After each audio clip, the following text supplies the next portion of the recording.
আমরা 3টা ক্লাস করছি, আজ 4র্থ ক্লাস। খেয়াল করবেন আমাদের এখানে কিভাবে আছে, অর্থাৎ আমরা বেশ কিছু অঙ্ক করেছি এখান থেকে। আমরা ছিলাম চক্রবৃদ্ধির এককালীনের অংশে। দেখেন আমাদের যে অঙ্কটা এই মুহূর্তে দেখা যাচ্ছে সেটা আছে 4 মাস অন্তর সুদ প্রদানের ফলে প্রকৃত সুদের হার বার্ষিক 12% হলে নামিক সুদের হার কত তা নির্ণয় করো। আচ্ছা, এখানে এই যে নামিক সুদের হার বলা আছে, মনে রাখবেন নামিক সুদ, সাময়িক সুদ, পিআইআর, যেটাই বলুক না কেন আপনাকে পিআইআর এর সূত্রের মাধ্যমে সমাধান করতে হবে। তাহলে এখানে আমি দুইটা জিনিস মনে রাখবো, নামিক সুদ, সাময়িক সুদ। আর পিআইআর যদি সরাসরি বলে তাহলে তো আমরা সেই পিআইআর এর সূত্র দিবই। আর নর্মালি আমাদের দুইটা তথ্য মনে মনে রাখতে হবে, নামিক সুদ এবং সাময়িক সুদ। উম, ভাইয়া কি বললেন? আমার এখানে নেটের সমস্যা ছিল, শুনতে আচ্ছা, পারিনি। বলছি নামিক সমস্যা সুদ নেই। সাময়িক। নামিক সুদ, সাময়িক সুদ এবং পিআইআর, ওই দুইটা বললেও হুম। আপনাকে পিআইআর করতে হবে। নর্মালি যদি পিআইআর বলে তাহলেও আপনাকে পিআইআর করতে হবে। সেটা বুঝালাম যে পিআইআর বললে তো আপনি নর্মালি করছেনই। আর নামিক সুদ, সাময়িক সুদ বললেও আপনাকে পিআইআর এর সূত্রের মাধ্যমে সমাধান করতে হবে। দেখেন এটা সত্য এমন, আপনার কাছে এখানে বলা আছে 4 মাস অন্তর, অর্থাৎ 4 মাস পর পর যদি ইন্টারেস্টের টাকা দিতে থাকে তাহলে 1 বছর অর্থাৎ 12 মাসে কয়বার প্রদান করছে? 3বার প্রদান করছে। প্রকৃত সুদের হার 12%, তাহলে 12% দেখেন আর এর মান 0.12। নামিক সুদের হারকে পিআইআর দ্বারা প্রকাশ করা হয়। দেখেন পিআইআর এর সূত্র যদি আমরা দেখতে চাই, আর ভাগ এম গুণ 100, এখানে কিন্তু কোথাও এন নাই, অর্থাৎ এন এখানে প্রয়োজন হয় না। তাহলে এই যে সত্যটা, এটা বুঝায় একটা বছরে ধরে নেন আপনার কাছে 12% সুদ দিচ্ছে কোনো একটি ব্যাংক বা আর্থিক প্রতিষ্ঠান। আপনি যদি জানতে চান যে আপনি 3 মাস পর কত পাবেন, অর্থাৎ কত পার্সেন্ট সুদ পাবেন, এটাকে বলা হয় একটা বছরের খণ্ডকালীন সময়ে আপনি কতটুকু ইন্টারেস্ট পাচ্ছেন সেটা। তাহলে এখানে আপনি 12% সুদে 3 মাস পর পর, অর্থাৎ একটা বছরে পাবেন 4বার, 3 মাস পর পর আপনি কত পার্সেন্ট ইন্টারেস্ট পাচ্ছিলেন সেটা আপনাকে দেখতে হচ্ছে। তাহলে আর ভাগ এম গুণ 100, আর এর মান দেখেন আমাদের দেওয়া আছে 0.12 ভাগ 4 গুণ 100। তাহলে আমরা পাচ্ছিলাম 0.4 গুণ 100। তো 3 এ 4 এ 12, 3 হবে এইখানটাতে। একটা বিষয় খেয়াল রাখবেন, এখানে একটুখানি ভুল আছে, কারেকশন করে নেবেন। এই যে অংশটা আছে 0.04, এখানে 0.04 হবে না, এটা 0.03 হবে। এখানে 3 দিলে দেখেন 3% পরবর্তীতে। ক্যালকুলেশনে ভুল। হ্যাঁ, ক্যালকুলেশন ভুল আছে, আপনি দেখেন ক্যালকুলেশন করে, এটা 3 হবে। অর্থাৎ হ্যাঁ, zero zero point zero point three one two ভাগ 4 দিলে আসে 0.03। তাহলে আমরা এখানে বলছিলাম একটা সময়ের সাময়িক অর্থাৎ একটা নির্দিষ্ট বছর, তার সাময়িক সময় অর্থাৎ খণ্ডকালীন অংশ, আমি কত পার্সেন্ট ইন্টারেস্ট পাচ্ছি? 3%, অর্থাৎ 4 মাস পর পর আমি 3% করে ইন্টারেস্ট পাচ্ছি, সেটা আমাকে এখানে ভাইয়া, বোঝানো হচ্ছে। পিআইআর এর পূর্ণ রূপ কি? Periodic periodic interest rate. নাকি ইন্টারেস্ট রেট? ওকে। আচ্ছা, ভাইয়া, এম মানে 3 কেন? বুঝি না, আবার বলেন। এম মানে 3 কেন, 4 হবে না এখানে? আচ্ছা, দেখেন কি বলছে, 4 মাস অন্তর, তার মানে কি 4 মাস পর পর। তাহলে হুম। 4 মাস পর হ্যাঁ, পর যদি দেয়, 1 বছরে কয়বার, মোট কয় বছর, মোট কয় মাস, 12 মাস, 12 দিচ্ছে মাস। 4 মাস পর পর, তাহলে দেখেন 3 আসে। ও ঠিক আচ্ছা আচ্ছা, আছে। 4 মাস পরে আবার চার হ্যাঁ, মাস কিন্তু পরে এখানে তাহলে সরাসরি 4। বলা থাকে কিছু কিছু আচ্ছা ক্ষেত্রে ভালো, তাহলে 1 2 3। যে বছরে 4 বার, তখন আপনাকে 4 ধরতে হবে। আর প্রশ্ন যদি আছে এখানে অন্তর বলে যে 4 মাস অন্তর, তাহলে হচ্ছে 4 মাস বের অন্তর, করে হ্যাঁ। নিতে। তাহলে তো এখানে এই যে পিআইআর এর এখানে নিচে 3 হবে, উত্তর তো মনে হয় ঠিকই আছে। না না, এইখানটাতে শুধুমাত্র ভুল ছিল, এই যে 4-এর জায়গায় 3 হবে, তাই বলছি।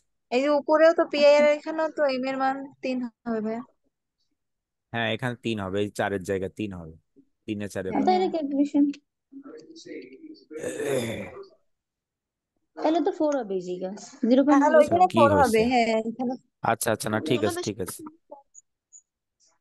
অঙ্কটা এখানে ভুল করা আছে। আচ্ছা, দাঁড়ান।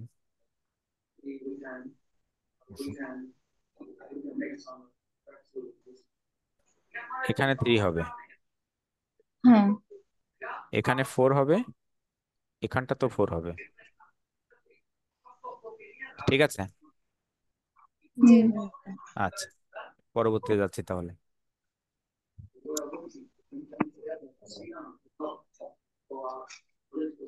পরবর্তী অংশ খেয়াল করবেন।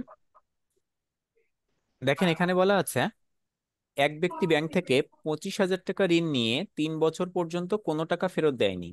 তাহলে 25,000 টাকা ঋণ নিচ্ছিল, 3 বছর পর্যন্ত সে কোনো টাকা ফেরত দেয়নি, অর্থাৎ 3টা বছর আছে তার কাছে। তাই ব্যাংক এখন 30,000 টাকা দাবি করে। তাহলে 30,000 টাকা কিসের মান? এফভি, দেখেন বর্তমানে চাচ্ছে।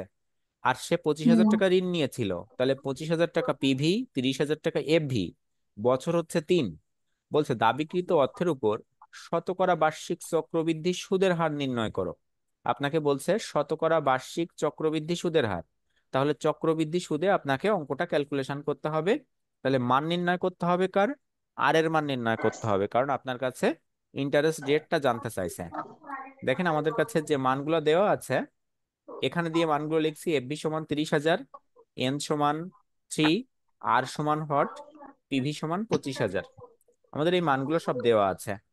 পরবর্তীতে আমরা যদি অঙ্ক শুরু করতে চাই সূত্রের মাধ্যমে, দেখেন তো এখানে এককালীনের সূত্র এবং সেখানে কোনো এম নাই। সূত্র কি? এফভি সমান PV into 1 plus R to the power N. যদি মান বসাতে চান দেখেন 30,000 সমান 25,000, 1 plus R to the power 3। Calculation করলে 30,000 ভাগ 25,000, ক্যালকুলেশন দেখেন 30,000 ভাগ 25,000 1.2, পরবর্তীতে সমান 1 plus R to the power N. কিন্তু এই যে 3 আছে, আমি দেখেন আপনাদেরকে এন এর মান বের করা যখন শিখাইছিলাম তখন সেখানে লগ ব্যবহার করছিলাম। এই আর এর ক্ষেত্রে আপনি লগ ব্যবহার না করলেও ক্যালকুলেশন করা সম্ভব। দেখেন উপরে পাওয়ারে কত আছে? 3 আছে না? এর আগের লাইনটা হুম। দেখেন, পাওয়ারে 3 হ্যাঁ। আছে। আপনি যদি উভয় পক্ষকে ঠিক এভাবে ক্যালকুলেশন করতেন, আমরা ধরে নিচ্ছি এই 3 যখন আছে 1.2, আচ্ছা ব্র্যাকেট দিয়ে স্যার, ওয়া- বলেন। এটা কি বিজনেস ম্যাথের ক্লাস? হ্যাঁ, বিজনেস ম্যাথের ক্লাস। Thank you sir. আচ্ছা, দেখেন আর ওই থ্রি কে। এই পাশে একটা 3 আছে, তাহলে আমি এই যে 3টাকে উঠাবো, তাই আমরা 3-র বিপরীত অংশ দ্বারা গুণ করছি। দেখেন 3কে যদি ইনভার্স করা হয় 1/3 হয়। তাহলে আমি দ্বিতীয় পক্ষে যখন 1/3 পাওয়ার গুণ করছি, প্রথম পক্ষেও তাহলে আমি 1/3 দিয়ে গুণ করব পাওয়ারে। এখানে পাওয়ার কিছু নেই বলতে 1 আছে। তাহলে 1/3, 1/3 দেখেন ক্যালকুলেশন করলে এই যে অংশটা আছে 3/3 হয়ে যায়। তাহলে আমার 1 প্লাস আর টু দি পাওয়ার 1 হয়, তার মানে 1 প্লাস আর। আর এখানে থাকছে দেখেন 12 টু দি পাওয়ার 1/3। আপনার এটা ক্যালকুলেশন করলেও যে মান আসবে, আমি যে লগ ব্যবহার করে ক্যালকুলেশন করছি সেটা করলেও একই মান আসবে। কিন্তু আমি লগ ব্যবহার করছি একটাই কারণে, আপনি মনে রাখবেন এন আর আর এর মান আসলেই আপনি লগ ব্যবহার করবেন, কারণ দুই জায়গায় দুই শর্ত না করে আপনি এক শর্তে ক্যালকুলেশন করতে পারবেন। সেই কারণে আমি দুই পক্ষেই লগ ব্যবহার করছি। দেখেন এখানে কি আসছে তাহলে, আপনার কাছে 1.2 আর 1 plus R to the power 3 ছিল। দেখেন এখানে দুই পক্ষকেই লগ দ্বারা গুণ করা হয়েছে। তাহলে লগ 1.2 সমান log 1 plus R to the power 3। এই অংশটাকে দেখেন, 3টা আমরা জানি পাওয়ারটা সামনে আসে, পাওয়ারটাকে সামনে নিয়ে আসা হয়েছে। লগ 1.2 সমান 3 লগ 1 প্লাস আর, লগ 1 প্লাস আর সমান লগ 1.3/3। অর্থাৎ আমাদের যে 3টা ছিল, দেখেন আমরা এই অংশটাকে ঠিক সমানের বিপরীত পাশে চিন্তা করছিলাম। ওখান থেকে আমরা নিয়ে ভাই, আসছি লগ কাকে? 1.3 কেন 1.2 হবে না? ক্যালকুলেশনটা এভাবে করা কেন?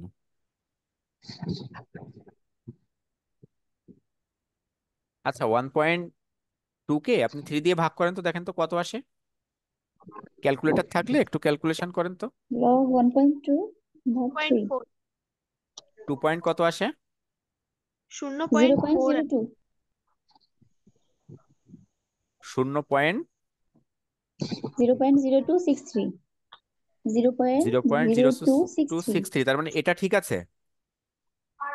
হ্যাঁ, তাহলে ওইখানে আচ্ছা, আপনার ওই 3 এখানে 2 হবে। 1.2 2/3 হলে আসে 0.4। কই লগ দিবেন না? লগ আছে কিন্তু সামনে, ও আচ্ছা, লগ আমি ওয়ান লিখি। পয়েন্ট টু আছে। হ্যাঁ, 0.02639। আচ্ছা, তাহলে এখানে দেখেন এক এটা আছে।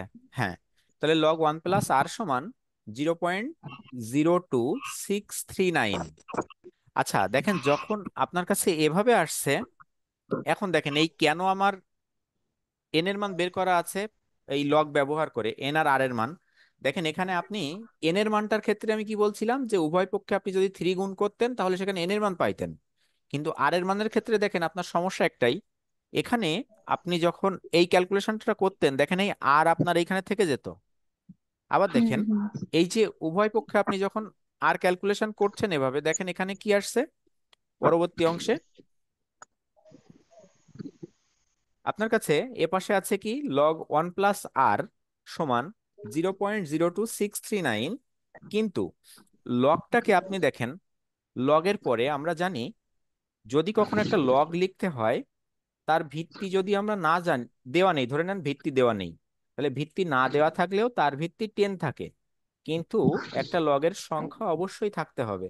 তাহলে সংখ্যা এখানে 5 থাকতে পারে, 2 থাকতে পারে, 3 থাকতে পারে, সংখ্যা আপনাকে একটা থাকতে হবে। তাহলে দেখেন এই যে লগটা, এই লগের অংশের ওয়ান প্লাস আরটা হচ্ছে এর সংখ্যা, ব্র্যাকেটের মধ্যে ছিল। তাহলে এই সংখ্যাটা হুম কিন্তু আর আছে, তাহলে আর দিয়ে আপনি কোথাও ভাগ করতে পারছেন না, সংখ্যা তাহলে হুম নিয়ে যেতে পারছেন না। এই কারণে আপনি কিন্তু এই যে থ্রি অংশটা শুধুমাত্র ভাগ করছিলেন, থ্রিটা লগের প্রথম অংশে গুণ সম্পর্কে ছিল। আচ্ছা, তাহলে লগ ওয়ান প্লাস আর সমান লগ 1.2/3, ক্যালকুলেশন করলে লগ ওয়ান প্লাস আর সমান কত আসছে 0.02639।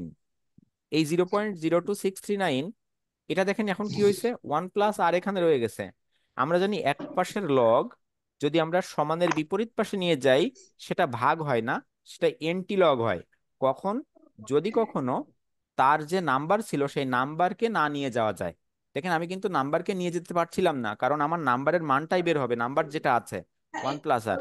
এই কারণে আমি ওয়ান প্লাস আর নাম্বারটাকে রেখে দিয়েছি, লগটাকে অপর পাশে নিয়ে যাচ্ছি, তখন দেখেন লগ অপর পাশে নিয়ে গেলে কি আসছে, এন্টিলগ। এই এন্টিলগটা আপনি যদি ক্যালকুলেশন করতে চান, লগ লগ দেবেন, সরি শিফট দেবেন, দিয়ে লগ দেবেন, শিফট দিয়ে লগ হুম দেন, কি দেবো ক্যালকুলেটরে আমি? দেখেন 10 আসে। শিফট লিখে লগ দিয়ে লগ দিলে লগ দেখেন 10 আসে, এন্টি লগ। 10 আসার পর 0.02639 দেন, দিলে দেখেন দিয়ে সমান ভাইয়া দিলে কি আপনার দিব ওই আরেকবার একটু বলেন ভাইয়া। শিফট লগ, প্রথমে দিবেন শিফট শিফট লগ তারপরে লগ, লগ দিলে দেখেন 10 লগ আসছে, ক্যালকুলেটরে আপনার 10 টেন। দেখাচ্ছে, দেখছেন? হুম হুম হুম পরবর্তীতে আপনার যে মানটা আছে তাহলে এন্টি লকটা বের হয়েছে, এরপরে হচ্ছে জিরো পয়েন্ট ও জিরো আচ্ছা, টু এবার zero point six zero three two nine দেন, সিক্স থ্রি দিয়ে সমান দেন। 1.06। 1.0626। হ্যাঁ, 1.0626। এই মাইনাস ওয়ানটা আচ্ছা কেন আসছে দেখেন আমি এক তারপরে লাইনে টেনের করছি। সঙ্গে কি বাম পাশ আচ্ছা, থেকে ডান টেনের পাশ সঙ্গে থেকে 0.026 এগুলো গুণ করবো? বুঝি নাই, আবার বলেন। মানে ওই যে 10 আসছে, ওই 10 এর সঙ্গে 0. গুণ শূন্য করবেন টু কেন? আপনার গুণ করার দরকার নেই, আপনি শিফট লক দেন, দিলে দেখেন একটা 10 হ্যাঁ দেখা যায় ওখানে, ওর পরে হ্যাঁ জিরো পয়েন্ট হ্যাঁ। Zero two six three nine লেখেন, গুণ দেওয়ার দরকার নেই, ও দিয়েই ও সমান আচ্ছা, দেন। ঠিক আছে। আচ্ছা, আচ্ছা তাহলে আর সমান 1.0626 মাইনাস ওয়ান। দেখেন মাইনাস ওয়ান আপনি যখন করছেন তখন এখান থেকে এক কমে যাচ্ছে না আপনার কাছে, দেখেন তাহলে আর সমান আসছে 0.0626। তাহলে এই অংশটা আপনার আর এর মান, কিন্তু সব সময় পার্সেন্টেজে দেখাতে হয়। পার্সেন্টেজে দেখানোর জন্য আমরা সব সময় 100 অর্থাৎ 100 দিয়ে গুণ করব। দেখেন ওর দিয়ে আমার লেখা আছে 0.0626 ইন্টু 100, ক্যালকুলেশন করলে আসছে 6.26%। গতদিন আপনাদের একটা কথা বলছিলাম, এন এবং আর এর মান কখনোই আপনারা চেঞ্জ করবেন না, যেটা আসবে সেটাই রাখবেন, ঠিক আছে? হুম। হুম আচ্ছা, তাহলে আপনারা এন এর মান আর এর মান এই অঙ্কে খুবই গুরুত্বপূর্ণ একটা বিষয়, আপনারা এই দুইটা খুব ভালোভাবে শিখবেন। পরবর্তীতে যাচ্ছি, আপনাদের অনেকগুলো এইচডব্লিউ দেওয়া আছে আজকে, এইচডব্লিউ গুলো সব কমপ্লিট করবেন বাসায়। ইনশাল্লাহ।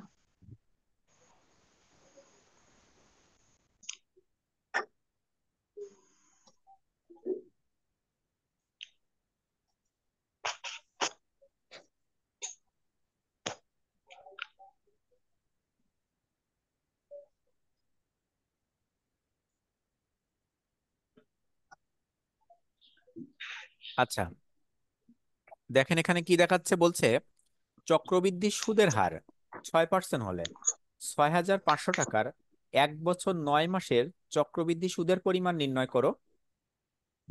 সুদ বছরে 3 বার দেয়। আচ্ছা, এখানে একটা নতুনত্ব আছে। বলছে 1 বছর 9 মাস, আর সবকিছু আপনারা জানেন।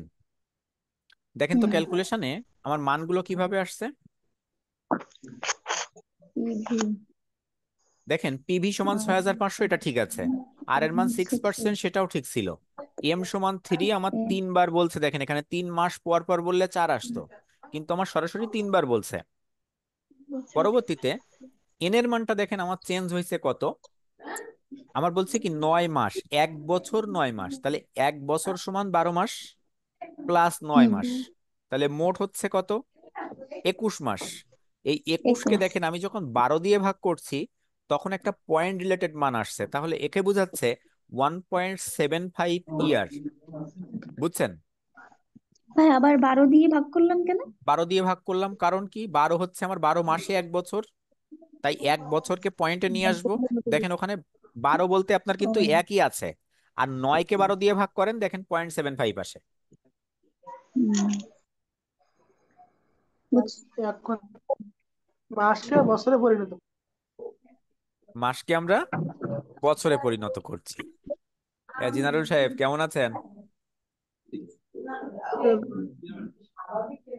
আচ্ছা, পরবর্তীতে দেখেন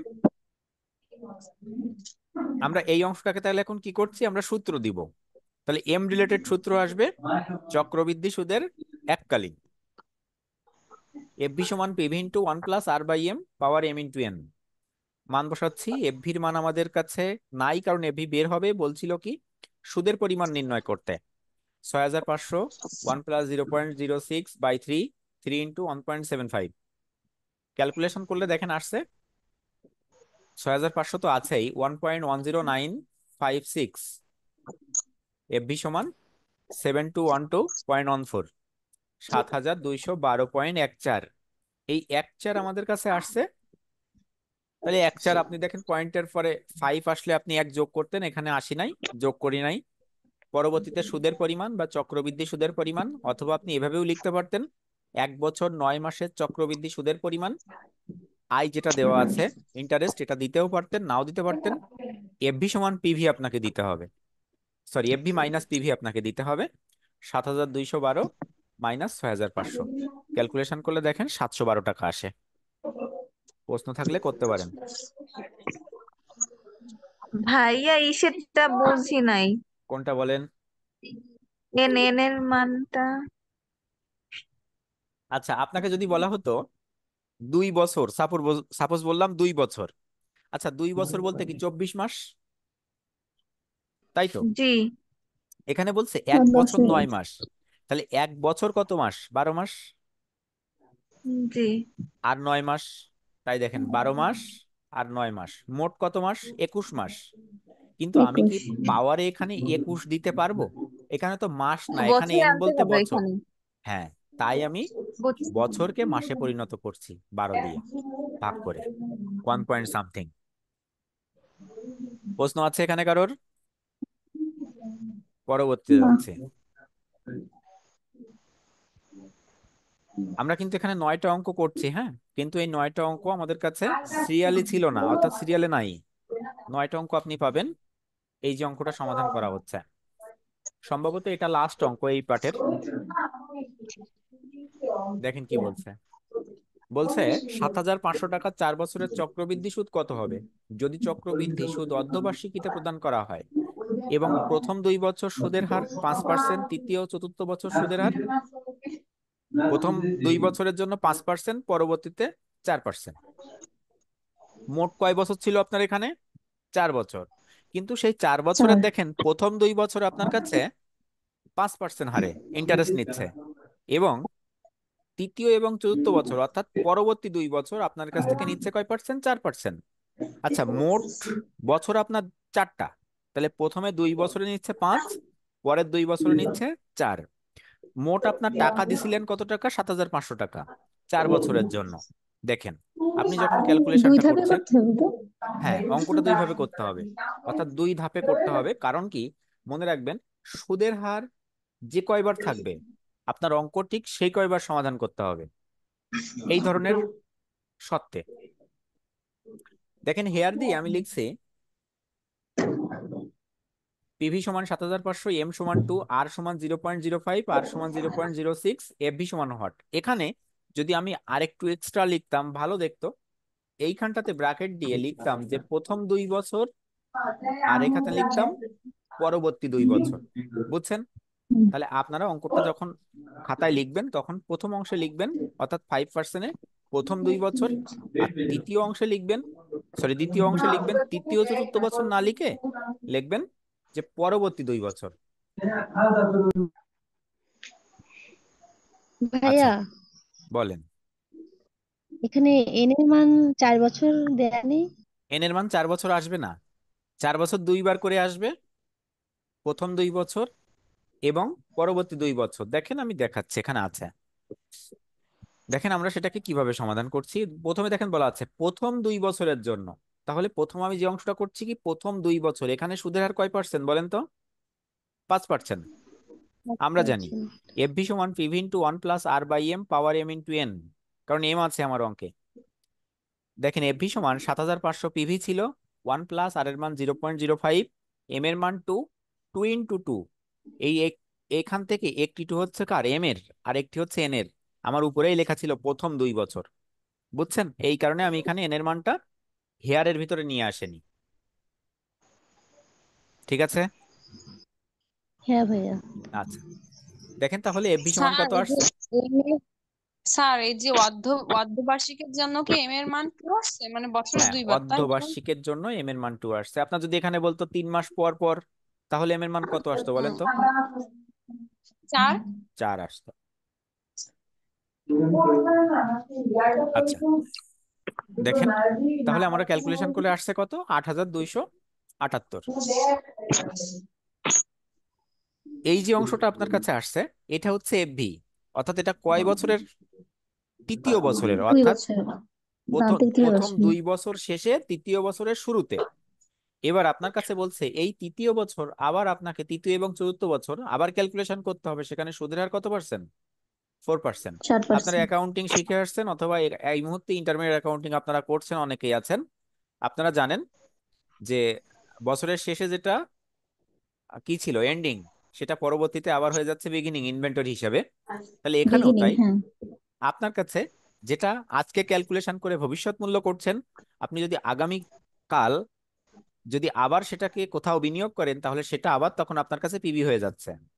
দেখেন সেই সিস্টেমটা এখানে করা হয়েছে তৃতীয় ও চতুর্থ ও, বছরের এবার ক্ষেত্রে পরের বা ধাপে জন্য। তাহলে এই হ্যাঁ, এফবিটা পিবি হবে? হ্যাঁ, তখন ওই এফভিটা পিভি হয়ে যাবে। আবার আমরা জানি এফভি সমান পিভি ইন্টু 1 + r/m পাওয়ার m ইন্টু n। তাহলে এফভি সমান দেখেন 8278 টাকা ছিল, 1 এইখানে কিন্তু আর এর মান 4%, বাই 2। এখানেও দেখেন 2 × 2, অর্থাৎ এখানেও 2টা বছর। তাহলে ক্যালকুলেশন করলে আসছে কত, 8960। আমার বলছিল মোট 4 বছরের চক্রবৃদ্ধি, তাহলে আমি যে টাকাটা দিছিলাম তাকে আর লাস্টে যে টাকাটা পাইছি, এই দুইটার বিয়োগফল যেটা আছে সেটাই আমার সুদের টাকা, অর্থাৎ ইন্টারেস্ট। 4 বছরের চক্রবৃদ্ধি সুদ 8960 মাইনাস 7500, 1460 টাকা। ঠিক আছে? হুম। ভাই, বিয়োগ করবো কেন? আমার কি চাইছিল স্যার বলেন হচ্ছে তো? মোট বললে যোগ হবে না? বুঝি নাই, আবার বলেন। মোট মোট যদি চারটার যোগ চাই, মোট বছরের চাইলে যোগ হয় না স্যার? আবার বলেন, আমি বুঝিনি আপনার কথা।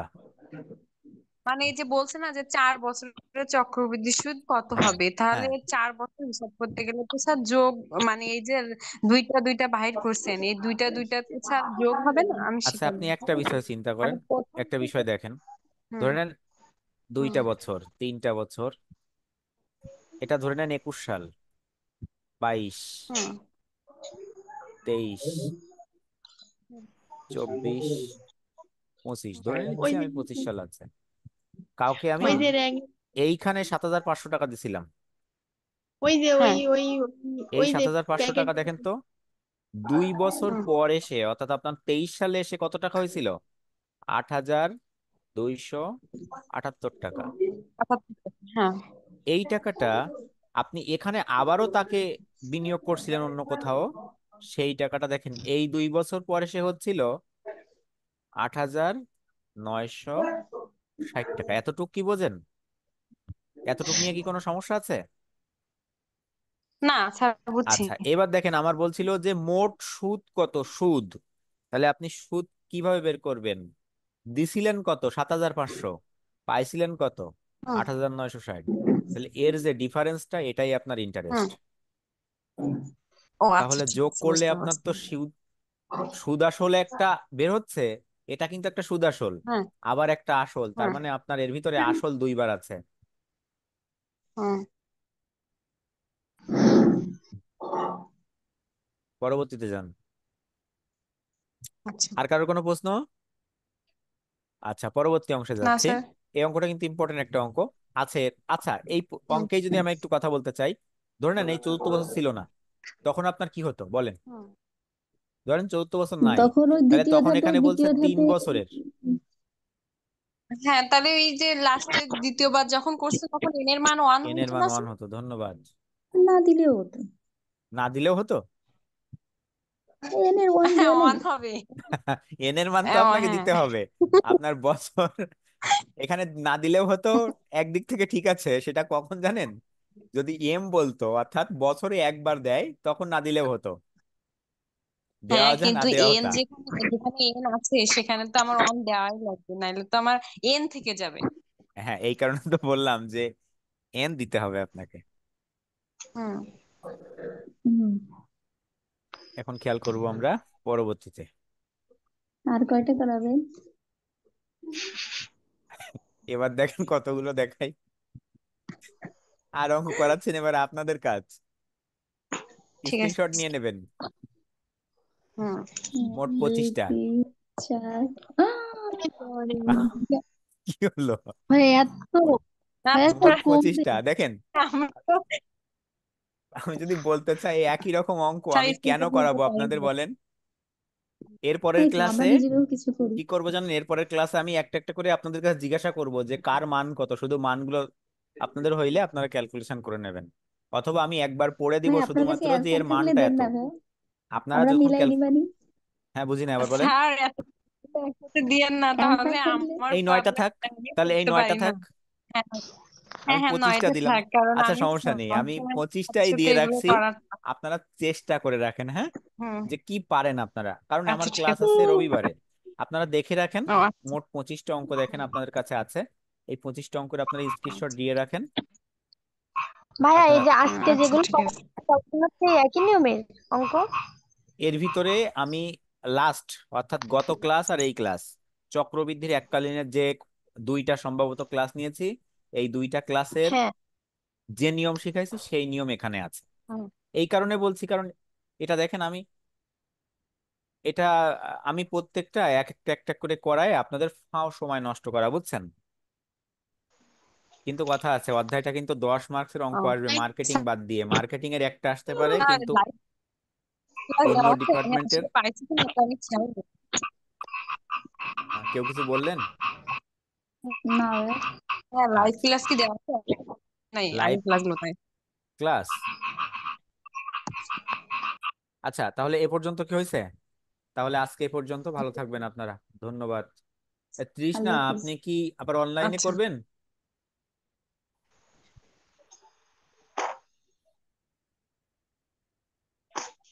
আচ্ছা, ঠিক আছে, ভালো থাকবেন। আচ্ছা, ঠিক আছে।